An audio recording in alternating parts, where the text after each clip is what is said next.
Ilawan nato ang ilahang na ginapanghambog nga lansones sa dinhi sa USM Kabakan Campus. So libre, eat all you can, basta kay ikaw ang mukuha o bawal ang dala. Panagburas, usa ka lengguwahe nga gikan sa Ilocado nga buot ipasabot daghang ani. Mao kini karon ang gipasigarbo sa University of Southern Mindanao Campus sa Kabakan, Cotabato. Kaniadtong Setyembre 5 adlong Huwebes, nagsugod ang Panagburas Festival sa USM kung asa ilang gihimo ang fruit picking eat all you can sa mga prutas sama sa lansones, rambutan ug mangustin. It's an Ilocano term which means from the word buras, and it means harvest, yung pag-harvest ng mga fruits po natin. And then actually this Panagburas started last 2019.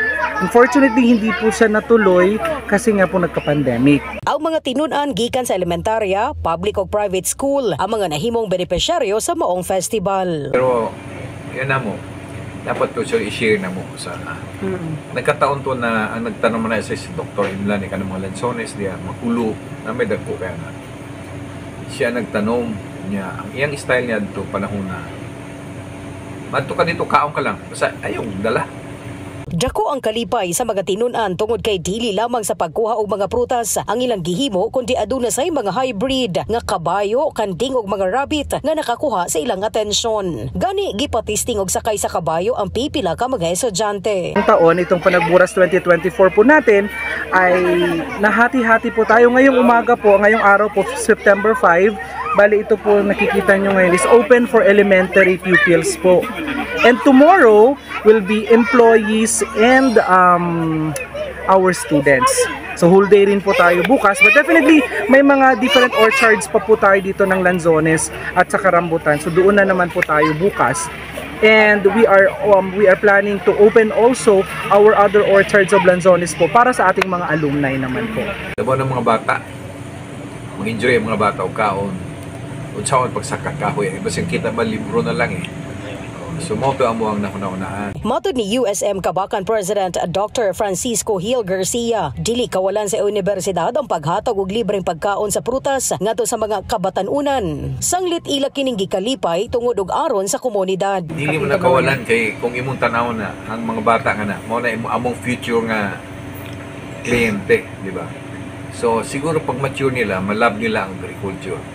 That's one. Number two, pathway.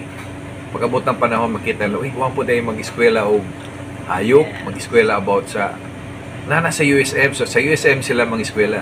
Wala nakuha ng panahon na, pero amo investment. Kaya nagkapamahinog, huwag pa mahinog. Yung mga kauno nagkwaknit, di ba? Mas may po i-share naman blessing sa community. Kaya later on, mubalik naman na. Kung makita sa imong community nga mayo atong relasyon, may po ilang suporta sa mga. Kalabot ni ini ang duha ka adlaw nga Panagburas Festival, isip kabahin sa umaabot nga 70 foundation anniversary sa universidad karong Oktubre 1 tuig 2024. Gusto naming ibahagi yung bounties na meron kami dito sa university. That's the reason why we have our Panagburas Festival. Dugang pa ni Dr. Garcia, makahigayon usab ang mga empleyado o estudyante sa USM nga maka-fresh sa fruit picking experience. Apan, giklaro lamang ni Dr. Garcia nga sa moong pick it all you can, dili mamahimo nga magdala ang mas kikinsang musalmot sa festival. Gibutsyag sab ni ini nga hugot nga ginabawal ang plastic sa sulod sa campus. Way of saying thank you to our stakeholders po, sa lahat ng mga kasama sa USM family. We have the students and we have the faculty, the employees. At the same time po yung mga community partner agencies po. Ang University of Southern Mindanao kaubanan sa mga matambok nga prutas dili lamang sa mga produkto o ani sa yuta kundi lakip na sa pag-ani sa kahibalo ug kalampusan tungod sa ilang mga paningkamot nga padayon nilang gipaambit sa komunidad. Sa lahat po ng nanonood at nakikinig po sa atin, the only message of USM is USM is always sharing its blessings. Ito namin na pasalamat sa Ginoo nga mayo ang abundansya ang among abot karong panahon na.